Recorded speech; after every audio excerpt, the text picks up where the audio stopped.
Para nosotros, este ritual que es el de presentar una revista, y en este caso Orillera, cumple con varios de nuestros deseos. Por un lado es reunir gente que piensa, que hace, para que la revista sirva un poco de eso, ¿no? De un lugar de convocatoria, de encuentros, de intercambios.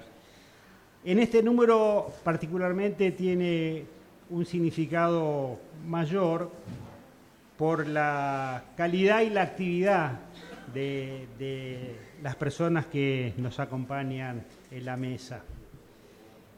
Este número de Orilleras, como reza su introducción, está dedicado a los oprimidos, a los caídos de la historia, a los anónimos que fueron arrollados por falsos progresos y promesa de prosperidad nunca acontecida, y a los que el capitalismo jamás les derramará nada. Quisimos que Orillera esté dedicado a reflexionar sobre conceptos, sobre prácticas, en una Argentina en donde la pobreza y la marginación desde hace 2 años y medio crece en términos vertiginosos. Y quisimos abordar varios temas en esta revista, el tema de la niñez, juventud, con un análisis que se hace desde el concepto de pibe chorro y toda la utilización que ese concepto implica como estigmatizador y también como productivo para fuerzas de seguridad, para también un mercado que los necesita y los usa. Incluimos experiencias como la de un grupo que trabaja en la matanza desde la otra perspectiva de la pedagogía del amor. Incluimos el tema de la tierra, el trabajo sobre la transhumancia en el sur, un trabajo sobre la especulación financiera en las grandes urbes que solo cumple un rol especulativo con las consecuencias de expulsión de las poblaciones. Analizamos también en este número el tema de la educación universitaria, los compromisos de la hora. Trabajamos en este número una entrevista central al padre Paco, que no voy a contarla porque lo tenemos acá por suerte, y que nos entusiasmó y nos llenó de fe. Esa creo que es la palabra que más define en toda su concepción para creyentes y no creyentes. Esa experiencia de la Isla Maciel te llena de fe. Y antes de pasar a la mesa, quiero leer un texto de una alumna de la universidad, Jessica, de la carrera de periodismo, con que cierra la revista. Y Jessica dice: veo todos los días como un porcentaje enorme de mis vecinos villeros no llegan a la universidad porque después de picar pared en una obra durante todo el día no te da el cuerpo para sentarte en un aula. Veo todos los días como muchas amigas con las que me crié no pudieron ni terminar el secundario porque fueron madres jóvenes y tuvieron que elegir entre comprar pañales o apuntes. Tengo muchos vecinos que no terminaron el secundario porque pasaron varios años en un penal. A varios de los pibes de las ranchadas los mató la yuta y a otros los mató la droga. Muchos ya no son amigues porque se perdieron en la pasta base y ni me reconocen. Otros tuvieron que dejar de estudiar porque tenían que ayudar a los padres a mantener la casa. De todas formas, banco la universidad pública, gratuita y de calidad. ¿Puedo o no? Sí, claro que puede, y tenemos un compromiso nosotros de sostener esa escuela pública, gratuita y de calidad, y la lucha que llevan adelante tanto el padre Paco Oliveira desde sacerdote del grupo Curas Opción de los Pobres. Hasta el 1 de diciembre estará en la Isla Maciel y luego seguirá en la fundación de la Isla Maciel. Esteban Gringo Castro, secretario general de la CETEP, Confederación de Trabajadores de la Economía Popular. Roberto Baradel, docente, abogado y gremialista, secretario general de SUTEBA. Y nuestro rector, Jorge Calzoni. Y alguien que no puede estar presente porque hace 1000 días que está presa por la libertad de Milagro Sala y todos los presos políticos de este gobierno. Está bueno, ¿no? Tener una revista que nos haga pensar, porque me parece que estamos en un tiempo donde, a ver, yo que soy cura y que se supone que tengo fe, vamos a dejarlo ahí en general, pero ahora cuando parece que Bolsonaro va a ganar las elecciones, yo la verdad que empiezo a perder la fe en la humanidad. Digo, y sé que hay 1000 razones que podemos llevar, que podemos traer, pero la verdad que me quita un poquito la fe en la humanidad. Digo, a ver, también nosotros votamos a Carrió, ¿verdad? Con un 53% acá en la capital y, bueno, y a Macri. Pero lo que me hace pensar mucho es que muchas de esas personas antes votaron al PT, como muchas de esas personas que votaron a Macri o que votaron a Carrió, votaron antes a Néstor y a Cristina. Entonces, me parece que es una tarea de cualquier militante que se precie el no quedarnos en nuestro círculo, sino,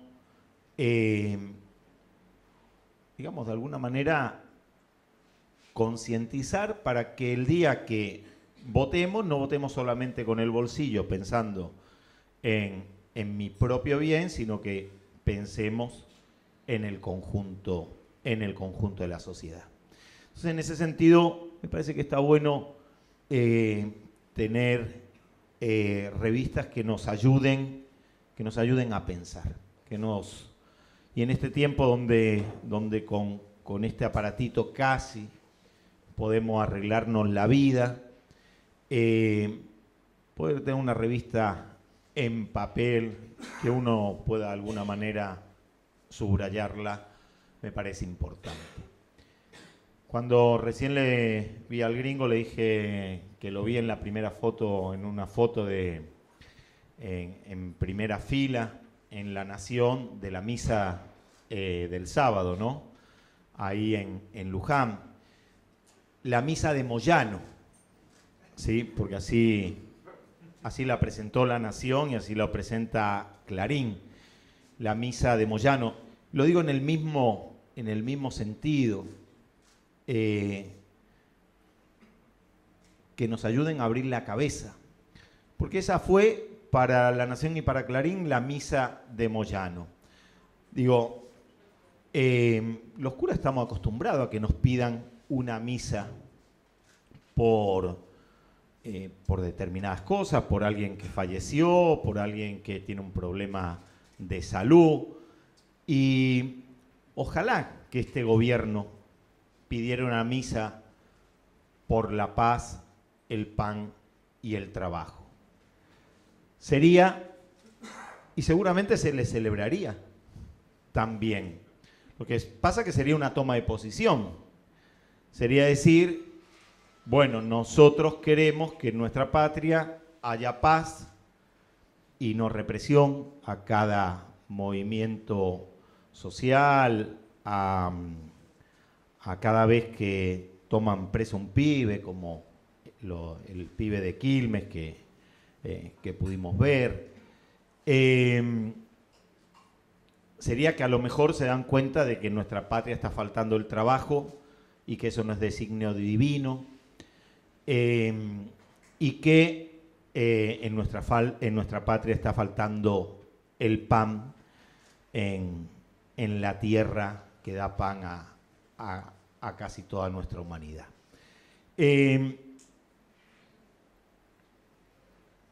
Después dicen que si el Papa sabía, si no sabía, y si sabe hasta que el obispo de Avellaneda me echó a mí, de acá de Avellaneda, que no va a saber que se iba a celebrar esa misa. Ahora, después empiezan, ¿no? Que si el Papa, lo que pasa que es kirchnerista y está al lado. Yo simplemente digo, estaría bueno también, no sé si para algún número o no, pero Francisco escribió La alegría del Evangelio, que no es la revolución de la alegría, siempre hago la misma broma. Y en La alegría del Evangelio, que lo pueden encontrar en internet, en cualquier lado, número 52 al 60. Hace una descripción de todo lo contrario a lo que está haciendo este gobierno, ¿no? Ahí habla que dejar la humanidad librada al mercado no beneficia a nadie, nada más que a los mercados. Ahí habla que la teoría del derrame nunca se verificó en la práctica, y ahí habla a los financistas de este mundo, a los financieros, al poder financiero y a los gobernantes de este mundo, les dice con unas palabras de San Juan Crisóstomo que no compartir los bienes con los pobres es robarles y quitarles la vida. Por tanto, yo traduzco, hay gobiernos que son ladrones y asesinos. Este gobierno es un gobierno ladrón, un gobierno asesino, un gobierno genocida. Por eso no piden nunca una misa, ni por la paz, ni por el pan, ni el trabajo. Además también porque ellos tienen una fe en el hombre, que estará bien o mal, pero es en estar yo bien, ¿sí? Y el resto que se arregle. Bueno, quería decir esto, que me parece interesante que podamos dedicar un tiempo a formarnos, a pensar, a leer, a algo que nos ayude a profundizar nuestro pensamiento y que eso nos sirva, como a las madres les sirve dar la vuelta a la Plaza de Mayo cada jueves, como a los cristianos se supone que nos sirve ir cuando vamos a misa el domingo, que no es para quedarnos ahí, es para después militarlo día a día, para poder decir que no es lo mismo votar al PT que votar a Bolsonaro, que no es lo mismo votar un proyecto como el que tenían Néstor y Cristina, que el proyecto que tenemos hoy en día. Yo no sé si te acordás, Paco, cómo nos conocimos. En un acampe por Milagro, que duró 15 días. Y bueno, nosotros estábamos y nos estaban por... Todo hacía prever que nos iban a reprimir. Y justo cae Paco, que yo no me di cuenta que era cura. Empecé a hablar y me di cuenta después. Cuando me dijo, ¿qué necesitan? No, entonces le digo, mira, yo calculo que mañana a las 5 de la mañana, cuando se haga de día, porque no nos pueden sacar de noche, van a venir a reprimirnos. Se lo tiré así como... Y a las 5 de la mañana estaba vestidito de cura para bancar la supuesta represión, que no existió, porque se construyó ahí toda una movida muy importante que impidió durante 15 días la represión. No resolvimos el problema, porque está claro que había que tener mucho mayor relación de fuerza, pero dimos la pelea. Y en relación a la pelea que damos, nosotros, un tiempo después que murió Néstor, que fue un golpe muy duro para la militancia popular, empezamos a proponer un grupo de movimientos populares, entre los que estaban fundamentalmente el Movimiento Evita y el MTE, que conduce Juan Graboy, que no era para nada kirchnerista ni bancaba el gobierno, después teníamos muchas discusiones por eso. Bueno, empezamos a plantear que el proceso de concentración económica a nivel mundial, pero expresado en Argentina, no iba a poder resolver el problema del trabajo digno, del trabajo con derechos. No había manera. Habíamos sacado algunas cuentas, como por ejemplo que venía una empresa multinacional, invertía, no sé, 500 millones de dólares y le daba laburo a 100 personas. Entonces, hacíamos cuenta, imposible que todos los argentinos tuvieran trabajo digno y con derechos, como alguna vez sucedió, digamos, en la etapa del 46 al 76.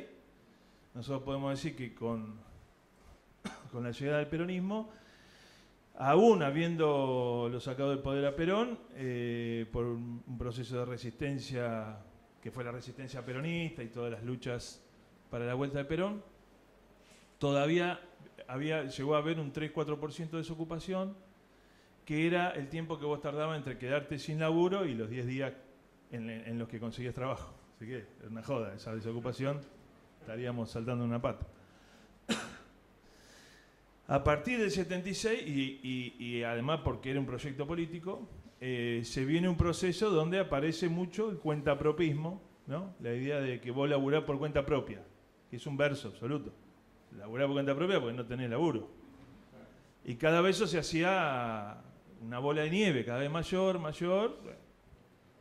En mi caso, con mi viejo teníamos un taller metalúrgico, fabricábamos muebles de oficina. En el 89, la última estocada, nunca más. Yo siempre digo que soy metalúrgico, pero hace 30 años que no laburo en metalúrgico, porque es como un sacramento, ¿viste? Lo metalúrgico pero estuve de los claro, sos metalúrgico hasta que te morís, por más que nunca más toca una chapa en tu vida. Fabricábamos muebles de oficina, laburábamos muy precariamente, hasta que nos quedamos sin laburo. Y ahí me toca, como pasa hoy con millones de compañeros y compañeras, salir a vender algo en la calle como vendedor ambulante porque no tenía laburo. Después consigo laburo, fui preceptor, así que acá también pasé por la docencia, porque es un país muy generoso este. Yo también fui metalúrgico. Es el designio Bueno, les aclaro que yo, bachiller común, en ese tiempo podías entrar de preceptor. He estudiado, pero nunca terminé nada. Bueno, la cuestión que pasé por ahí, pero fui varios años, inclusive era preceptor y también vendía en la calle. Y eso como que me disparó en ese momento el tema de qué carajo estaba pasando, que tantos compañeros se quedaban sin laburo y no había... Primero te decían que era por tu falta de capacitación, por todo, o sea, la culpa era tuya. Hasta que, bueno, fuimos descubriendo que, viste, que cuando no entendés lo que te dicen, la primera, la segunda y la tercera, ya es que alguien te está cagando, no es que no entendés. Y nos estaban cagando, estaban concentrando la economía de forma brutal y expulsando otros. Después fue muy claro con Menem, pero fue una cosa, un arrasamiento. No sé si vieron la película de Pino sobre los ferrocarriles, ¿no? El tipo que cuenta cuando entregan todo, como si entregara a un ejército que entrega sus armas después de rendirse y se pone a llorar. Bueno, eso fue lo que nos pasó a muchos de nosotros. Es decir, te partía la cabeza al medio y no tenía salida. Así que cuando llegamos, después de mucha lucha, porque en definitiva tuvimos años de militancia popular barrial. Yo tuve la suerte de casarme con mi compañera Mariel, que escribió acá en Orillera. Y juntos aprendimos mucho a caminar. Ella es nacida y criada en un barrio popular, en Cuartel Quinto, en Moreno, y yo una especie de híbrido trasladado al barrio, que aprendí digamos, el proceso de mayor aprendizaje ha sido con los compañeros en territorio. La mayoría, habiendo pasado por lo que yo pasé, mucho antes que yo, años de desocupación y años de esa capacidad que tiene nuestro pueblo para organizarse en las peores condiciones. Y fuimos paulatinamente creciendo en organización, pero necesitábamos una discusión nacional, ¿no? Ser parte de un movimiento popular que fuera nacional. Después hacemos el paso hacia el movimiento de los trabajadores desocupados Evita y después hacia el movimiento Evita. Entonces yo vengo de ahí, de un peronismo que se quedó sin laburo, un peronista que se quedó sin laburo y siguió siendo peronista en un movimiento popular. Cuando aparece después de la crisis del 2001 y de la muerte de Darío y Maxi, que fue otro golpe terrible, y aparece Néstor en escena, hubo, ¿no?, en todo ese proceso 5 millones nuevos de puestos de trabajo, las asignaciones, todo lo que decimos siempre, y sin embargo seguía quedando un 35% de trabajo no registrado en la Argentina. Y esos compañeros con el trabajo no registrado igual más o menos llegaban a fin de mes, sin necesidad de ir a un comedor, o con muy poca necesidad de ir a un comedor como ocurrió hoy, pero a nosotros nos parecía que teníamos que construir un sindicato de nuevo tipo, que le pusimos Confederación de Trabajadores de la Economía Popular, y nos equivocamos porque le tenemos que haber puesto sindicato único o algo así, porque se confunden pensando que queremos armar una nueva central, y ni en pedo queremos armar una nueva central, ni loco. Suficiente con la que hay. Claro, otra nueva es para matarnos. Entonces, además, nuestra posición como peronistas siempre fue aspirar a una única central, ¿no es cierto? Entonces empezamos a plantear la idea de trabajadores de la economía popular. Fue muy complejo, e incluso cuando se lo planteamos al gobierno, o por lo menos con el ministro Tomada, tuvimos una diferencia que es una diferencia para seguir discutiendo, no está saldada, en la sociedad además no está saldada. No, que Tomada nos decía, bueno, mira, acá tenés todos los que están adentro, ustedes son esto, lo que está afuera, que no estaría mal, digamos, estos dos cuadrados. En el desarrollo del modelo nuestro, ustedes van a entrar y van a tener todas las reivindicaciones por las que están peleando. Y nosotros decíamos que no había posibilidad. Por esto que les decía hace un rato, que no hay posibilidad, el sector privado no te va a generar las condiciones para que tengas trabajo digno, como nosotros.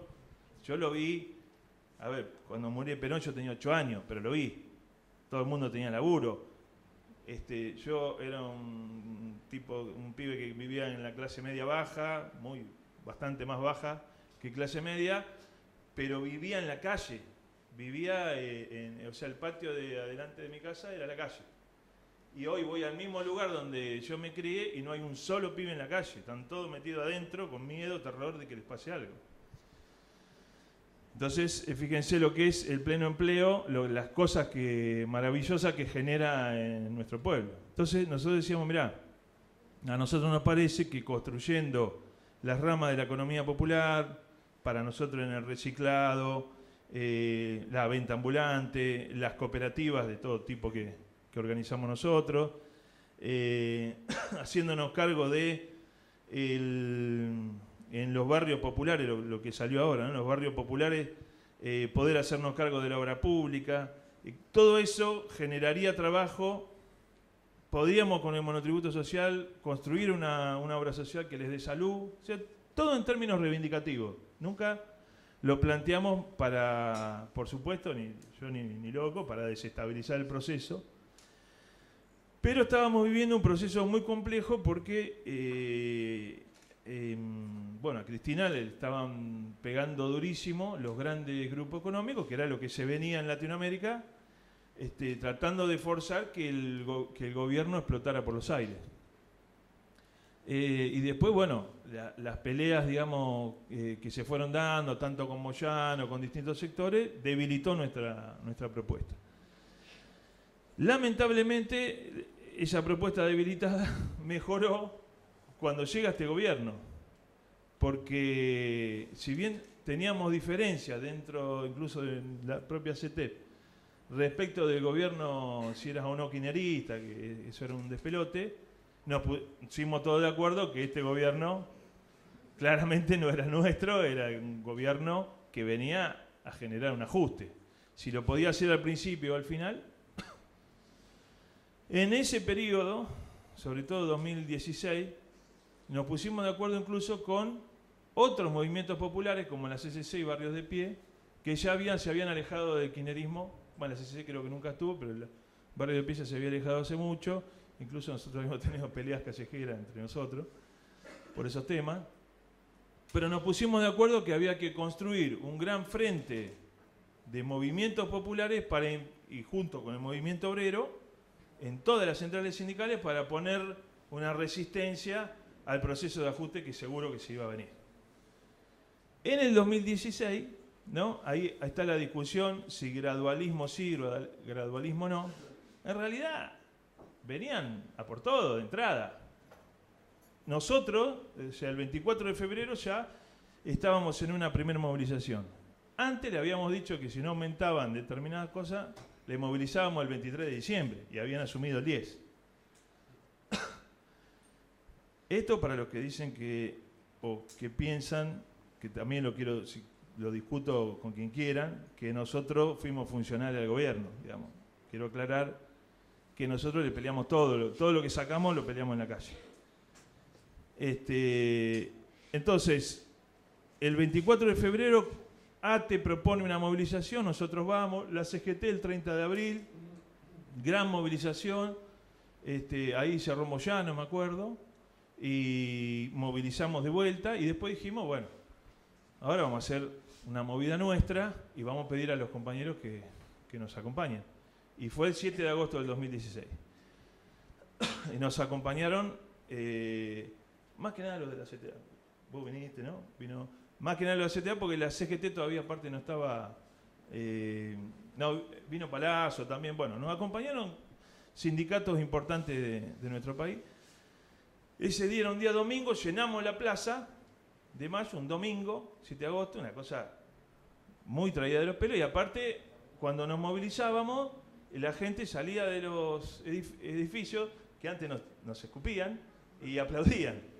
7 de agosto, no es que había pasado 3 años, el 7 de agosto, o sea, ya había bastante compañeros y compañeras que estaban viendo, incluso gente que ya lo había votado, que ya estaba viendo cómo venía la mano.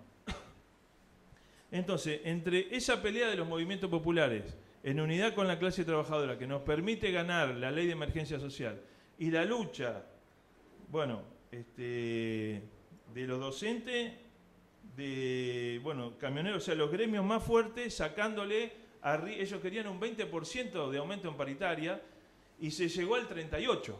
La inflación fue del 42%, pero se llegó hasta gremios que sacaron el 38%. No me acuerdo cuánto sacaron ustedes, pero estuvieron entre los que más sacaron. Bueno, 35,4. Pero yo me acuerdo que alguien sacó el 38, no me acuerdo si era camionero. No nos vamos a poner a pelear por... Aceiteros, ahí está. ¿Eso qué significa? Que los tipos querían hacer el ajuste a pleno, de entrada, y que no lo dejamos nosotros. Porque si no, parece que eso es toda una cuestión de que si querés o no querés, si el poder quiere o no quiere, y la lucha no aparece nunca. ¿No es cierto? Entonces, eso a mí me interesa mucho que quede claro que todo lo que no pudieron ajustar hasta ahora es porque se lo impedimos en la calle y en la discusión de paritaria. Claro, el kirchnerismo había dejado un colchón muy importante como para seguir, y hasta que no ganaron la elección de medio término, no se decidieron a plantarse con el ajuste en serio. Y bueno, las movilizaciones que se hicieron, que muchos no se acordarán, fueron el 29, la CTA, Pablo Moyano y la Corriente Federal. El 6 de diciembre, Cachorro Godoy con toda la izquierda. Y yo hablé ahí justo en el acto. Todos hablaban en contra de la CGT. Menos yo. Me acuerdo porque estaba toda la izquierda.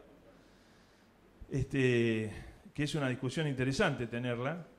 Tema de pegarle a los demás compañeros por diferencias coyunturales.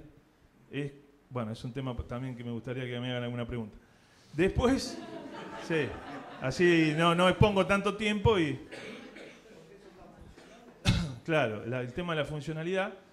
Y bueno, después hicimos una movilización el 13 que nos coparon, o sea, con los milicos nos coparon el Congreso y nos rompieron de adentro la movilización en la 9 de julio, todos los movimientos populares, acompañados también por organizaciones gremiales. Es decir, que el camino de unidad fue ese tránsito. Y ahí, no se acuerdan que nos mordieron, un perro lo mordió a Leo Grosso y estaba con bozal. Si ya está sin bozal, no sé, qué flaquito. Me muerde a mí dentro de todo. Pero hubo un principio de represión. Después el 14 y el 18 nos tiraron con todo lo que pudieron tirar.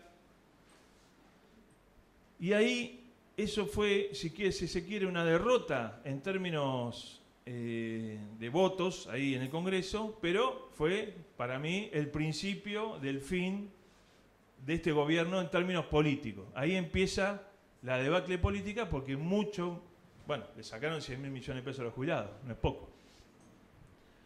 Y ahora se agudiza, nosotros hicimos una marcha federal, presentamos 5 proyectos de ley articulados, digamos, de integración urbana, de emergencia alimentaria, de emergencia en adicciones,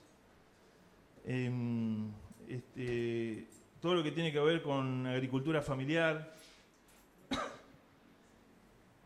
Y nos encontramos con toda esta corrida cambiaria que ya es el ajuste a pleno, el ajuste de verdad, el ajuste que ya calculo que tenían pensado y craneado este gobierno con el Fondo Monetario para, como no podía romper la cuestión de la lucha salarial, la rompe con una especie de proceso inflacionario, aumento del dólar, dolarización, bueno, ni hablar de las tarifas.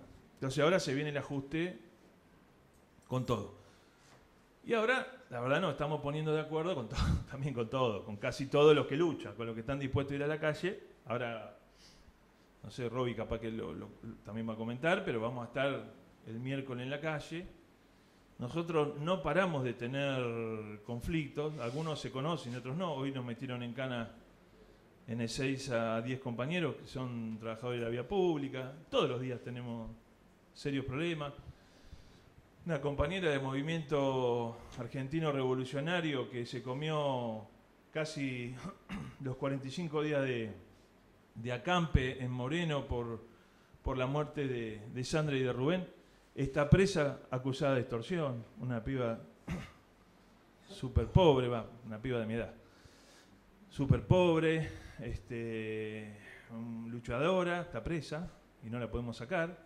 Nos está pasando eso, nos están armando por todos lados causa y nos van a armar causa a todos. O sea, si te imaginas, si le arman a Moyano, ¿qué queda para los compañeros del territorio? Hay territorios que están militarizados ya y hay un proceso creciente de expansión del narcotráfico como una especie de ejército de ocupación, que ustedes saben que el narcotráfico lava su plata en los grandes bancos, que además esa guita va a parar a los paraísos fiscales, o casualidad, donde tienen la platita muchos de los ministros, presidentes, etcétera, etcétera. Por lo tanto, yo puedo decir que el narcotráfico contrariamente a lo que dice Patricia Burri, que plantea que somos responsables de los movimientos populares, el narcotráfico es una estrategia del capital financiero que está bancando este gobierno como ejército de ocupación para romper cualquier posibilidad de organización popular en los barrios. Entonces, en un proceso de, más o menos como decía el título, no me acuerdo, pero cómo se profundiza el ajuste en un proceso creciente de neoliberalismo, que ya no sabemos cómo llamarlo, si ponerle neoliberalismo, hiperneoliberalismo, no sé.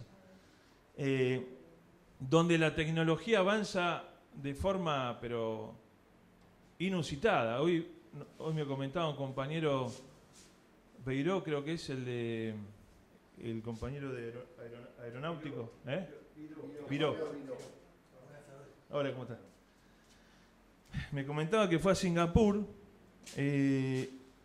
lo lleva un auto que se maneja solo, baja, lo atiende un robot, le baja la maleta, después lo atiende, no sé, ni una persona vio hasta que subió al avión. Por suerte todavía el avión lo maneja un piloto. En ese proceso estamos. Entonces, además de discutir la economía popular, que no creo que con lo que yo dije le haya quedado muy claro a nadie, pero además de discutir la economía popular para la urgencia, para lo que está pasando, habrá que discutir como parte de la clase trabajadora cuántas horas tiene que trabajar un ser humano, ¿no?, cuando viene un proceso tan grande a nivel tecnológico, ¿no? ¿Cuánto tendríamos que laburar si a principios del siglo pasado en la Argentina dieron su vida 2.500 compañeros anarquistas entre los talleres Bacena, la Patagonia Rebelde y la Forestal, dieron su vida para las 8 horas de trabajo, porque laburaban 16 y con 8 se podía? ¿Cuántas horas tendríamos que trabajar para hacer una distribución de horas de trabajo y incrementar en este sistema, que sigue siendo una bosta, incrementar la posibilidad de que todo el mundo tenga trabajo? No sin plantear un proyecto de país. Nosotros tenemos varios planteos complejos, pero hay un planteo que me rompe la cabeza, porque estoy viendo a mis compañeras y mis compañeros con lágrimas en los ojos diciéndome: no tengo más comida para darle a los pibes que vienen a los merenderos. Así de dramática es la situación.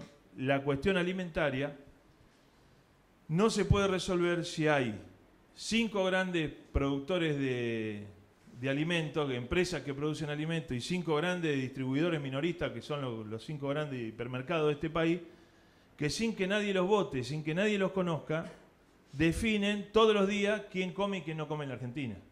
Entonces, o empezamos a discutir la tierra, nosotros los movimientos populares, no sé si, le digo la verdad, no sé si estamos en condiciones, pero tendríamos que poder producir en hectáreas de tierra, hasta te diría 5 hectáreas, 4 hectáreas, no te estoy pidiendo ser terrateniente, pero podríamos producir 4 o 5 alimentos estratégicos, como cerdo, verdura, fruta, pollo, huevo, no es mucho más que eso. Garantizaríamos la soberanía alimentaria y le pondríamos un freno de verdad, porque el problema que tenemos es que cada vez que avanza un proyecto neoliberal nos hace discutir de vuelta, nos hace ir para atrás. Cuando nosotros con el kirchnerismo estábamos discutiendo el mejoramiento de las condiciones de trabajo de los trabajadores de la economía popular, ahora tenemos que discutir la comida. Y eso es ir para atrás. Nosotros tenemos que garantizar la comida para discutir todo lo demás. Eso también es algo que estoy, no sé hasta qué hora dura esto, pero estoy dispuesto a discutirlo. Buenas tardes a todos, a todos. Yo no soy metalúrgico, ¿no? Lula es metalúrgico, ¿no? Llegó a presidente, así que no es poco. Bueno, gracias a los compañeros que nos acompañan. La verdad que la revista plantea el tema de ricos y pobres, por lo tanto plantea el tema de la desigualdad. y hay notas realmente interesantes, la verdad que felicitaciones por la revista, está muy bien. Y hay algunas cuestiones que me parece que es importante reflexionar, ¿no? Algunas se dejan traslucir a partir de algunas notas, como el tema de la meritocracia, por ejemplo, ¿no? Ahí Stiglitz dice con respecto a la meritocracia, porque vieron que está muy instalado en el discurso. ¿Y qué es la meritocracia? Stiglitz dice, miren, el 90% de los que nacieron pobres, por más que hagan lo que hagan, mueren pobres. Y el 90% de los que nacen ricos, por más estúpidos que sean, mueren ricos. No voy a hacer alusiones, pero tiene que ver con eso.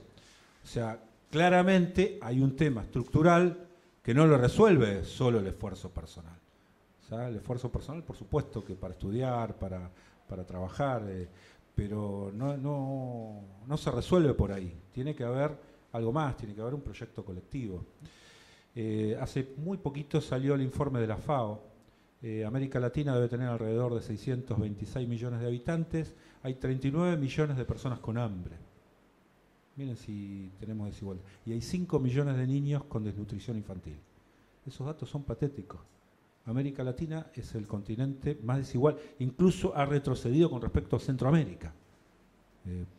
Después de varios años. Quiere decir que evidentemente todos los gobiernos que se han instalado en esta última etapa han logrado desmejorar todos los indicadores socioeconómicos. Y eso refleja la desigualdad. Porque si no, no sabemos de qué estamos hablando. No es un eslogan que nos parece. No, es así porque está medido. Y la información sale de la FAO, no la inventamos nosotros. Así que claramente tenemos en ese sentido una dificultad a resolver. Hoy el gringo decía algo con respecto al trabajo, lo que se viene, el empleo. Es un debate que estamos teniendo en muchos lugares cuando nos reunimos, las universidades. Hace 2 años o 3 años el Foro Económico Mundial determinó, vaya a saber con qué dato, que el 65% de los empleos que hoy existen no van a existir más. ¿Con eso qué quieren decir? Miren, las universidades no sirven para nada. Están queriendo decir eso, en el fondo dicen eso. Entonces no vamos a necesitar docentes, porque en realidad va a venir un enlatado donde por 3D se va a enseñar desde un lugar y todos vamos a aprender de ahí. Entonces, ¿para qué queremos los docentes? Ustedes son conservadores, no cambian, ¿no? Están planteando eso. Están planteando, hoy envíanlo en Diario La Nación. Hoy. Yo leo todo, tengo la obligación de leer todo. Pero esto lo viene repitiendo todo el tiempo, ¿no? El anterior ministro de Educación lo repetía todo el tiempo. Estamos educando para los millennials o la generación táctil, como la llaman, que cuando estudie todo lo que hacemos nos sirve más. Como si nosotros tuviéramos que cambiar los planes de estudio todos los años porque el mercado nos impone. Ahora les voy a dar un dato. Terminó ahora el coloquio IDEA, ¿no? Los empresarios que van al coloquio IDEA siempre son los mismos. El año pasado los que estaban y los que están este año son los mismos. El año pasado hicieron una encuesta y la Argentina tenía un futuro espectacular. Todos decían que económicamente nos iba a ir bárbaro, que la verdad teníamos una perspectiva fantástica y que el gobierno estaba muy bien. Esos mismos empresarios este año dijeron que en realidad estamos muy mal y que prácticamente no hay ninguna perspectiva de futuro mientras esto sigue. Igual confían en el gobierno, eso es raro, pero bueno, plantean eso, ¿no? Es así, ¿no? Lo leyeron todo, eso salió en el coloquio de IDEA. A ellos les pasa lo mismo, los une el espanto, no los une el amor. Y yo creo que para ellos somos el espanto, nos ven así, nos ven como esa posibilidad. Entonces, ¿cómo podemos depender del mercado que cambia de un año a otro tan dramáticamente? Ese foro económico que definió hace 2 años, dentro de 2 años va a decir algo completamente distinto. Entonces, todas las universidades se van a tener que adecuar a lo que dice el mercado. Claramente por eso no podemos diseñar ni lo curricular, ni la organización universitaria, ni las escuelas en función del mercado, sino en función de un proyecto de país. Esa es la diferencia y esa es la discusión. No lo puede definir el mercado. tampoco puede definir el tema del empleo del mercado, porque el mercado se le ocurrió, como pasó en Gael y acá, que no les sirve más fabricar zapatillas, entonces ahora las importan, dejan 8 personas, al resto lo echan y venden zapatillas igual. La diferencia es que antes las fabricaban y ahora las importan. La diferencia es que antes había un gobierno, un Estado que regulaba y ahora un Estado que deja hacer lo que quieren. Esa es la diferencia. Básicamente tiene que ver con eso. Entonces, claramente me parece que cada uno, en el rol que nos toca, tenemos que ser capaces de poder pensar cómo viene el futuro, cómo va a ser ese empleo. Claramente tenemos que pensar que hay países que están trabajando en esta temática de la cantidad de horas de trabajo, que están pensando cómo se trabaja lo deportivo, lo cultural, las cooperativas, cómo se distribuye, porque claramente al haber concentración de la riqueza con pocas empresas, por supuesto cada vez va a haber menos mano de obra. Ahí tenemos un lindo disparador para empezar a discutir cómo debería ser el futuro del empleo.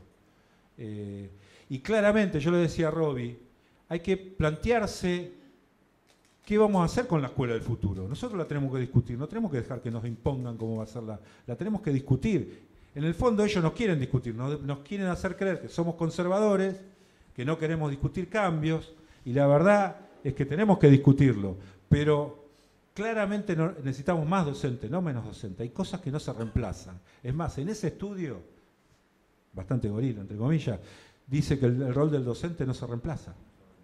No se reemplaza. Y lo que se viene, y es una discusión que tengo incluso con algunos colegas, no es la privatización de la educación. Eso pasó en la secundaria y pasó en la primaria. Lo que se viene es la transnacionalización de la educación superior. Si no, miremos en Brasil. Brasil hay una plataforma que se maneja de Estados Unidos que tiene 300.000 estudiantes y tiene 5 brasileros manejándola. Nada más. Eso creo que es lo que se viene, porque tiene que ver con estos enlatados, tiene que ver con discusiones desde hacia dónde va la educación. Y la verdad que no creo que tenga que ir hasta ahí, porque esos enlatados nos definen claramente qué es lo que necesitamos. Y por otro lado tenemos que ver qué hacemos nosotros con esas horas. Acá tenemos el sábado, vamos a hacer una experiencia donde nos van a acompañar los compañeros de la CTA a la mañana. Nosotros tenemos una asignatura que es transversal a todas las carreras, que es multidisciplinaria. Fíjense que en todos lados dicen el conocimiento tiene que trabajar sobre las habilidades, sobre las actitudes, sobre lo interdisciplinario. Bueno, lo hacemos, se llama trabajo social comunitario. Bueno, con el padre Paco tenemos uno en la Isla Maciel. Lo hacemos, o sea que lo que están diciendo lo hacemos. Esto salió en La Nación, creo que no saben lo que hacemos nosotros, pero se los contábamos de acá. Nosotros lo hacemos, trabajamos las habilidades, trabajamos la actitud. ¿Y qué es eso? Trabajar la solidaridad, trabajar codo a codo con cada uno de los actores sociales. Eso significa trabajar las habilidades, las actitudes, la solidaridad y trabajar lo interdisciplinario. Porque si hay chicos que estudian ingeniería informática y solamente están al lado de la computadora todo el tiempo, claramente nunca van a poder identificar dónde están las demandas y los problemas. Para poder resolver problemas de lo que su disciplina, que son los sistemas, tienen que saber lo que le pasa a la gente, tienen que saber lo que pasa en cada uno de nuestros barrios, en cada uno de nuestros lugares. Para eso sirve el trabajo social comunitario. Entonces estamos haciendo lo que dicen. Lo hemos tomado. Claramente, entonces, me parece que tenemos que ir en ese camino. Yo no lo quiero hacer muy largo para escucharlo Rubi, para que podamos charlar. No sé si acá el que manda podemos intercambiar. Si no, lo van a dejar con el gringo con la gana. Pero de mi parte, felicitarlo por la revista. La verdad que es un enorme esfuerzo mantener una revista en estos tiempos. Todo es un gran esfuerzo. La verdad que levantarse a la mañana y que no haya una mala noticia, la verdad ya es un esfuerzo. Todos los días. Pero la verdad que Orillera es una excelente revista. Tiene una temática, esa temática se desarrolla a partir de distintas miradas. Nosotros, fíjense que hasta metimos la reforma universitaria ahí en eso, con la colaboración de Z, que veníamos trabajando unas temáticas con respecto a eso. Pero claramente felicitaciones a todos los que hicieron posible esto. Y bueno, y gracias por compartir este momento con nosotros. Lo vengo a reemplazar a Sonia Leso, que tuvo un percance con el hijo. El hijo es grande ya, pero bueno, andaba en moto y tuvo un accidente y no les quiero contar las cosas que dice Sonia del hijo, además de abrazarlo mucho, porque lo está cuidando ahora 2 semanas que está enclaustrada cuidándolo, viene mañana para la conferencia de prensa y demás. Pero bueno, primero es un orgullo estar aquí en la Universidad de Avellaneda. Es un orgullo y me conmueve, porque son las universidades que se construyeron para el pueblo, en una etapa de la Argentina donde la conquista de derechos era fundamental. Y es un orgullo estar después de la que la nombró María Eugenia Vidal, ¿no? Diciendo, es justo que el Estado gaste en universidades para los pobres que nunca van a ir a la universidad. Sí, es justo, y esta es la demostración que es justo y que la verdad que hay que reivindicarlo fuertemente, este tipo de universidades. Así que estamos absolutamente orgullosos. Además lo planteó con una ignorancia supina, que los pobres nunca van a la universidad. ¿Cuántos, en la matrícula, cuántos chicos son primera generación de universitarios a partir de estas universidades?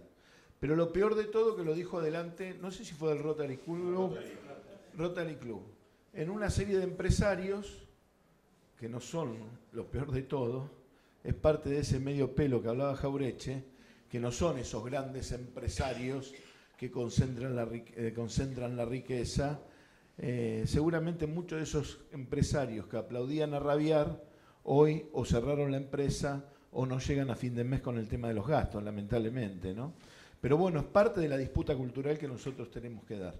La disputa cultural de la construcción de sentido común, que ellos lo hacen muy bien, ¿no? Por supuesto tienen las corporaciones mediáticas, a su favor, que hace mucho daño. La posverdad no hay que subestimarla, hace muchísimo daño.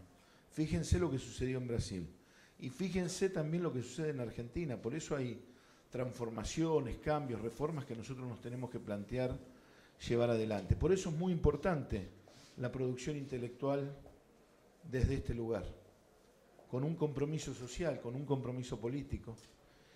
Una producción intelectual, además, que oriente, que invite al debate, que invite a pensar, que provoque y que dé posibilidades de volver a repensar y repensar cuáles son las cuestiones. El título, primero, me encanta Orillera porque además asume la identidad de Avellaneda.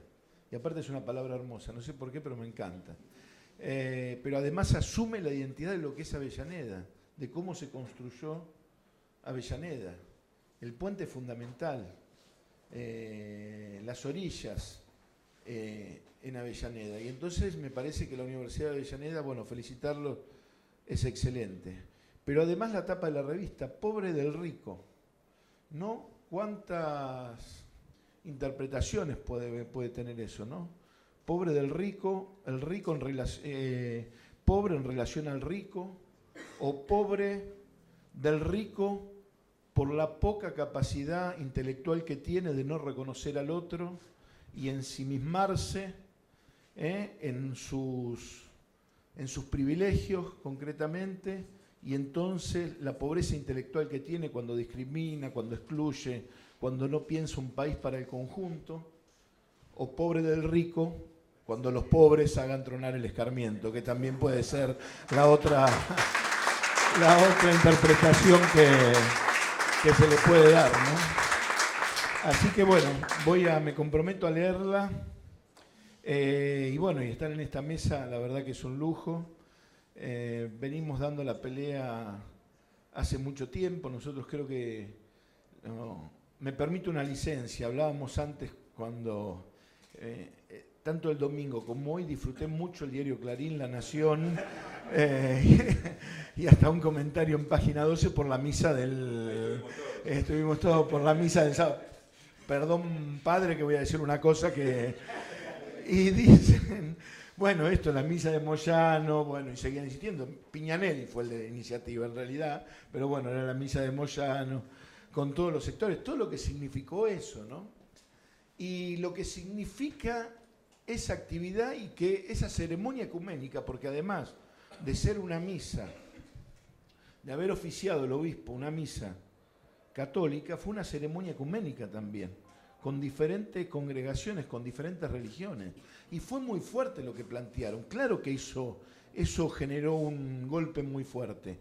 Un golpe muy fuerte porque el gobierno, a mí me preguntó una periodista, ¿usted cree que después todo el gobierno va a cambiar? No, el gobierno con esto no se conmueve, pero sí esto está directamente dirigido a muchos trabajadores, desocupados, compañeros, dirigentes sindicales, dirigentes políticos, que acá hay un mensaje muy fuerte de unidad, de hermandad, para construir un modelo diferente.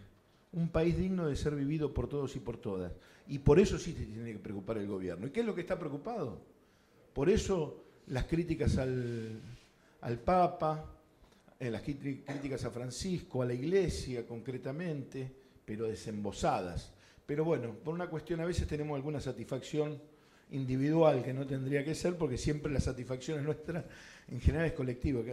Entre las cosas que marcan dice, y además, por si fuera poco, lo invitaron a Baradel a la Catedral de La Plata, que es un sacrilegio ya directamente. Así que la verdad disfruté mucho el domingo y hoy leyendo las editoriales de la... Se imaginan ahí el demonio entrando a la catedral. Pero bueno, son esas cosas. Creo que fue muy fuerte lo de ayer, lo del sábado.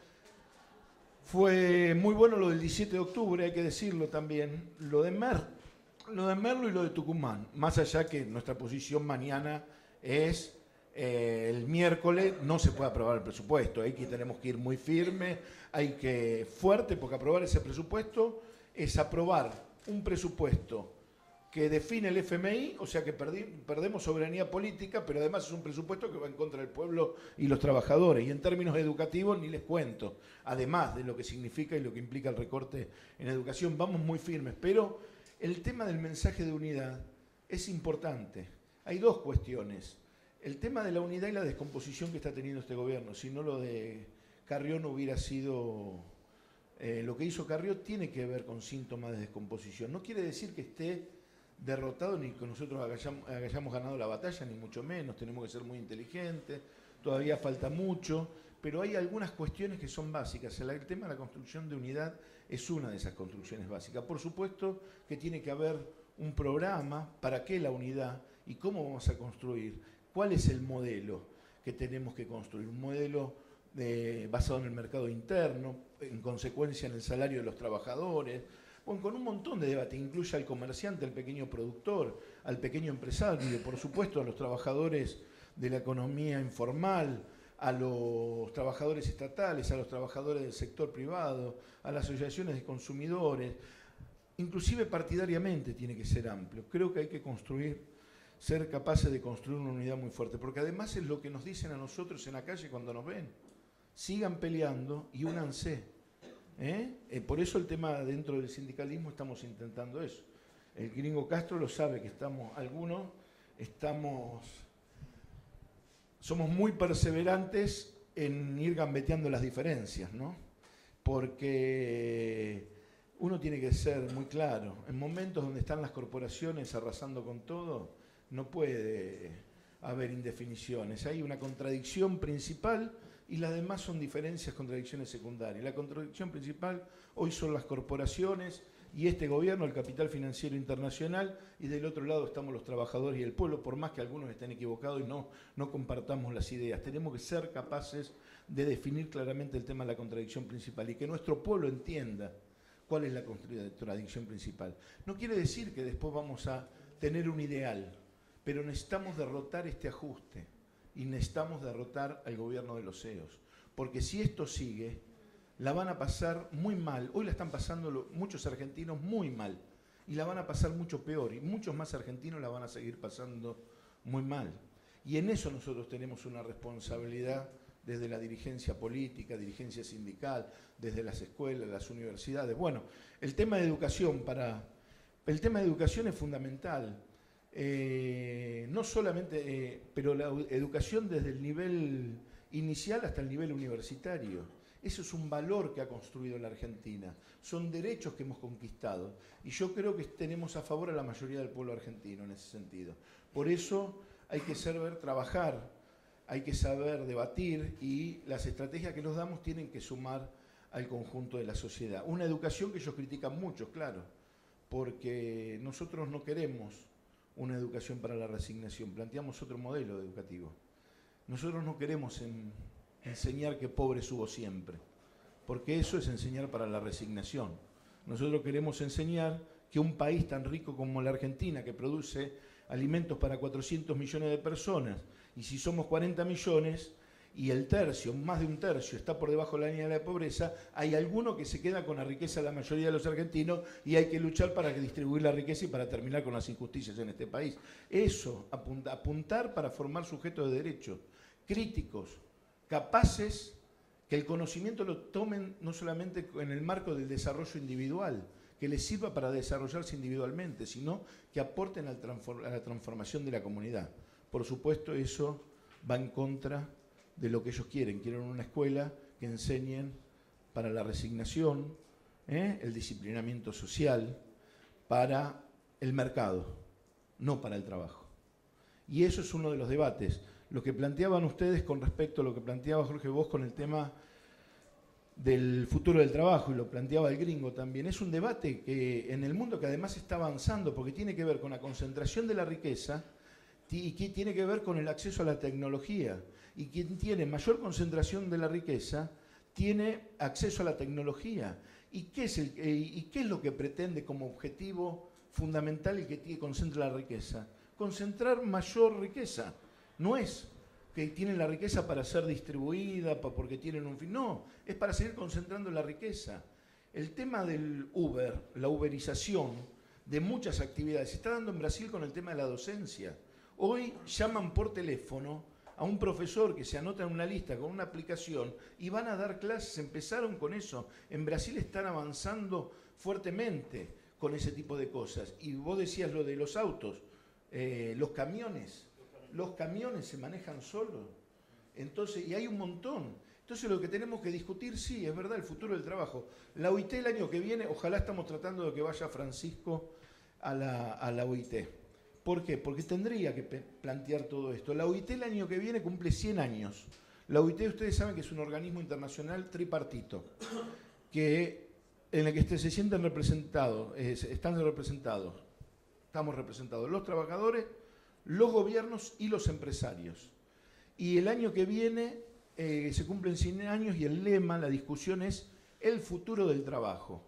Y ahí en el tema del trabajo tiene que estar la persona, es fundamental. Entonces nosotros tenemos que sentar esas bases y entonces discutir si hay acceso a la tecnología y la tecnología nos ayuda a mejorar el trabajo concretamente, necesitamos mayor calidad de vida para todos. Y entonces tenemos que discutir los días, tenemos que discutir las horas, tenemos que discutir las formas. ¿O qué van a hacer? ¿Van a seguir? ¿Van a querer inventar nuevas guerras mundiales para equilibrar al conjunto de la población que deje excluido? Bueno, entonces tenemos que discutir fuertemente estas cosas. Creo que es fundamental, creo que estamos en condiciones, que hay que ser... Hace 4 semanas estaba bastante enojado con muchas cosas.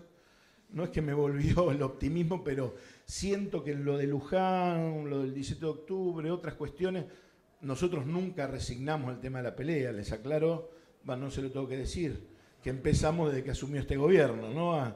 Algunas cosas nos han costado, ¿no? Que hable muy bien de nosotros Clarín, La Nación, que diga todas las cosas lindas que dicen de nosotros, ¿no? Pero bueno, ese ataque es poner el cuerpo. Es poner el cuerpo por lo que uno cree. Y cuando uno pone el cuerpo por lo que uno cree, convence al otro. Porque nadie convence al otro si no es capaz de poner el cuerpo. Y yo les digo la plena seguridad, estoy absolutamente seguro que vamos a avanzar y vamos a poder derrotar el ajuste. El Martín Fierro dice, no hay tiempo que no se acabe ni tiento que no se corte. Yo estoy convencido que nuestro pueblo y los trabajadores no tenemos, y nuestra patria no tiene fecha de vencimiento, pero este gobierno y estas políticas de ajuste sí. Gracias. Una cosita nomás que me olvidé antes, pero antes, por escucharte, el Evangelio de Lucas dice, ay de ustedes los ricos, porque ya tienen su consuelo, ¿sí? Pobre del rico. No, cuando yo le decía lo de la misa, por la misa de Moyano, digo, quería terminar con esto. Me parece muy bien cuando alguien quiere escuchar a un obispo, cuando alguien quiere escuchar a un cura. Lo que no puede haber, y con esto era lo que yo quería terminar, lo que no puede haber es la obligación. Por eso es necesaria la separación de Iglesia y Estado, entre otras muchas razones. Porque, por ejemplo, el Día de la Virgen de la Asunción, que es la patrona de los católicos de Avellaneda, no es la patrona de toda Avellaneda. ¿Y qué razón tiene que haber para que el pobre intendente de Avellaneda, Jorge Ferraresi, y todo el resto del Consejo Deliberante tenga que estar ahí escuchando al señor obispo, ilustrísimo, reverendísimo y todo lo sismo, pero obligatoriamente? Está muy bueno que el Consejo Deliberante invite a quien quiera invitar y escuche a quien quiera escuchar, sea porque le interesa saber una opinión. Pero si no, seguimos viviendo en una situación de cristiandad donde, la Iglesia era la monarquía, era el pontífice Maximus, ¿sí? Era el que mandaba y los súbditos a escuchar. Gracias a Dios vivimos en una democracia muy devaluada, pero tenemos que pelearla. Y además eso, sobre todo, ayuda a una iglesia que sea una iglesia que esté libre de las ataduras, ¿sí? Porque no me interesa si del otro lado son kirchneristas, macristas o trotskistas. Lo que me interesa es que tengamos libertad para poder denunciar lo que haga falta y para poder unirnos con quien haga falta para luchar por el bien de nuestra patria. Si queríamos evitar algo cuando escribíamos la revista, era el perfil del lamento. De ninguna manera queríamos hacer una revista que chorree penurias, aunque el país está lleno de penurias. Porque sabíamos que lo que también, junto con la penuria, hay gente que resiste, que aguanta los trapos que contiene. De los que están en esta mesa, todos, los cuatro, hacen eso de distintos lugares, desde cuidar el presupuesto para que llegue a fin de mes la universidad, hasta el comedor, hasta los trabajadores, hasta la lucha que da Suteba, honorable lucha, y que la historia va a recogerla como un gran aporte político a la Argentina.